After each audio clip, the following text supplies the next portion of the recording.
Hello dears, ഒറ്റയ്ക്കൊരു യാത്ര പോകണമെന്നുള്ളത് എൻ്റെ വളരെ നാളത്തെ ആഗ്രഹമായിരുന്നു. അങ്ങനെയാണ് ഞാൻ ഇംഗ്ലീഷ് കോഴ്സ് ചെയ്യുന്ന വെസ്റ്റേൺ സ്പീക്കറിൻ്റെ ഒരു ഫ്ലുവൻസി മൾട്ടിപ്ലെയർ പ്രോഗ്രാം എറണാകുളത്ത് വെച്ച് നടക്കുകയുണ്ടായത്.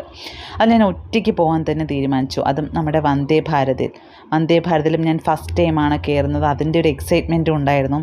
അങ്ങനെ ട്രെയിനെത്തി, അതിൽ കയറി കുറച്ച് സമയം കഴിഞ്ഞപ്പോൾ ട്രെയിൻ എടുത്തു.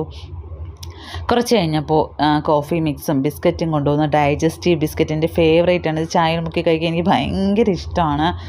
അങ്ങനെ കോഫി മിക്സ്, നമുക്ക് മിനറൽ വാട്ടർ കിട്ടും. ഞാൻ ഓർത്ത് അതിൽ മിക്സ് ചെയ്യണം. തണുത്ത വെള്ളത്തിൽ എങ്ങനെ മിക്സ് ചെയ്ത് കുടിക്കും, ചൂടുവെള്ളം കിട്ടിയെങ്കിൽ കൊള്ളാമായിരുന്നു എന്ന് ഓർത്തിരുന്നപ്പോൾ ഒരു പയ്യൻ എല്ലാവർക്കും ഫ്ലാസ്കിൽ ചൂടുവെള്ളം കൊണ്ടുവന്ന് കൊടുക്കുന്നുണ്ടായിരുന്നു. അങ്ങനെ അത് വാങ്ങി കോഫിയൊക്കെ മിക്സ് ചെയ്ത് ബിസ്ക്കറ്റൊക്കെ മുക്കി കഴിച്ചപ്പോൾ എനിക്ക് ഭയങ്കര ഒരു സന്തോഷം തോന്നി കേട്ടോ. കുറച്ച് കഴിഞ്ഞപ്പോൾ ബ്രേക്ക്ഫാസ്റ്റ് കൊണ്ടുവന്നു. നമുക്ക് ട്രെയിൻ ടിക്കറ്റ് ബുക്ക് ചെയ്യുന്ന സമയത്ത് തന്നെ ഫുഡും ബുക്ക് ചെയ്യാം. അതിൽ പോയിട്ടുള്ളവർക്കൊക്കെ അറിയാം. ഇന്നലെ എൻ്റെ ഫസ്റ്റ് എക്സ്പീരിയൻസ് ആയിട്ട് ഞാൻ പറഞ്ഞതാണ് കേട്ടോ. അങ്ങനെ ബ്രേക്ക്ഫാസ്റ്റ് കൊണ്ടുവന്നു. അപ്പവും കടലക്കറിയും ഉഴുന്നുവടയും വെള്ളച്ചമ്മന്തിയും ഫ്രൂട്ടിയും പിന്നെ ഡെസേർട്ടായിട്ട് കേസരിയും ഉണ്ടായിരുന്നു. ഇതൊക്കെ കഴിഞ്ഞപ്പോൾ ചെറുതായിട്ടൊന്ന് മയങ്ങണമെന്ന് തോന്നിയെങ്കിൽ എക്സൈറ്റ്മെൻറ്റ് കാരണം എനിക്ക് ഉറങ്ങാൻ പറ്റിയില്ല. എങ്ങനെ സ്റ്റേഷനെത്തുമ്പോൾ അറിയാതെ പോയില്ല. പക്ഷേ അങ്ങനെയല്ല, അതിൽ ഇടയ്ക്കിടയ്ക്ക് അനൗൺസ് ചെയ്യും, ഡിജിറ്റൽ ബോർഡിൽ എഴുതി കാണിക്കും നെക്സ്റ്റ് സ്റ്റേഷൻ ഏതാണെന്ന്. അത് കഴിഞ്ഞ് എറണാകുളം നോർത്ത് സ്റ്റേഷനിൽ ഇറങ്ങി ഞാനൊരു പ്രീപെയ്ഡ് ഓട്ടോയൊക്കെ ബുക്ക് ചെയ്തു. റാഡിസൺ ബ്ലൂവിൽ വെച്ചായിരുന്നു മീറ്റിംഗ്. 9 മണിക്കായിരുന്നു. ഞാൻ കറക്റ്റ് 9 മണിക്ക് മുന്നേ തന്നെ ഹോട്ടലിലെത്തി. ഞാൻ വെസ്റ്റേൺ സ്പീക്കർ ടീമിനെയും നേരിട്ട് ഫസ്റ്റ് ടൈമാണ് കാണാൻ പോകുന്നത്. അതിൻ്റെ ഒരു എക്സൈറ്റ്മെൻറ്റ് സന്തോഷമൊക്കെ എനിക്കുണ്ടായിരുന്നു. ഇതാണ് രമ മാം. മാമിനെ കണ്ടപ്പോൾ എനിക്ക് ഭയങ്കര സന്തോഷം തോന്നി. ഇതാണ്ടോ നിൽക്കുന്ന രമ മാം. അത് കഴിഞ്ഞ് പിന്നെ നിരവധി സാറിൻ്റെ ഒരു സെക്ഷൻ ഉണ്ടായിരുന്നു. വണ്ടർഫുൾ സെക്ഷനായിരുന്നു. ഞാൻ സാറിൻ്റെ വലിയൊരു ഫാനാണ്. രമേശ് സാർ, ആരതി മാം. രമേശ് സാറാണ് western സ്പീക്കറിൻ്റെ founder.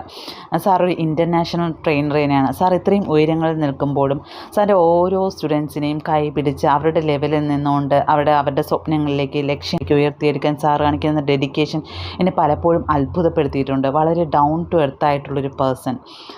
Thank you sir. പിന്നെ അത് കഴിഞ്ഞ് ഞാൻ മെട്രോയിൽ കയറി. ഞാൻ രാവിലെ ഇറങ്ങിയതിൻ്റെ ജസ്റ്റ് ഓപ്പോസിറ്റ് ഡയറക്ഷനിലോട്ടാണ് ഞാൻ റെയിൽവേ സ്റ്റേഷനിലോട്ട് ചെന്ന് കയറിയത്. അപ്പോൾ എനിക്കൊരു കൺഫ്യൂഷനായി, ട്രിവാൻഡ്രം എങ്ങോട്ടാണെന്ന്. അങ്ങനെ അവിടെ നിന്ന് 1-2 പേരെടുത്ത് ചോദിച്ചു. പിന്നെ ടിക്കറ്റ് കൗണ്ടറിൽ പോയി ചോദിച്ചു. അപ്പോൾ ഇവിടെ തന്നെ നിന്നാൽ മതി, എങ്ങോട്ടാണ് ട്രിവാൻഡ്രം ട്രെയിൻ ഇപ്പോൾ വരുമെന്ന് പറഞ്ഞു.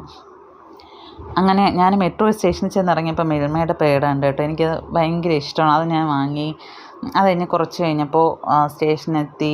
വന്ദേ ഭാരത് വന്നു. അതിൽ കയറി കുറച്ച് കഴിഞ്ഞപ്പോൾ ഡിന്നർ കൊണ്ടുവന്നു.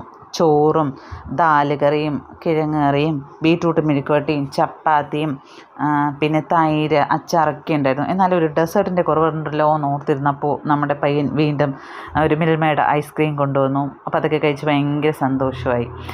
എനിക്ക് ഭയങ്കര കോൺഫിഡൻസും ഭയങ്കര സന്തോഷവും തന്നൊരു യാത്രയായിരുന്നു.